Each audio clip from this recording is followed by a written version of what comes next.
दररोज निष्पक्ष व ताज्या बातम्या पाहण्याकरिता चॅनलला लाईक आणि सबस्क्राईब करा।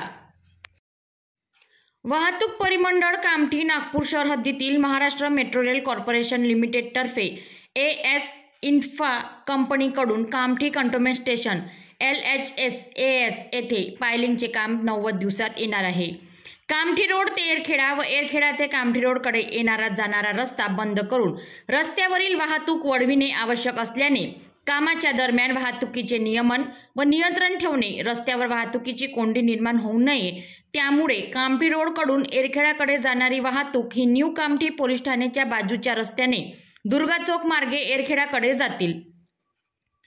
तसेच एरखेडाकडून कामठी रोडकडे जाणारी वाहतूक दुर्गा चौक मार्गे न्यू कामठी पोलीस ठाण्याच्या बाजूच्या रस्त्याने कामठी रोडकडे जातील किंवा एरखेडाकडून कामठी रोडकडे जाणारी वाहतूक दुर्गा चौक मार्गे नगरपंचायत ऑफिस मार्गे रनाडा कामठी रोडकडे जातील। सदर अधिसूचना दिनांक 11 ऑगस्ट 2025 पासून दिनांक 8 सप्टेंबर 2025 पर्यंत अंमलात राहील।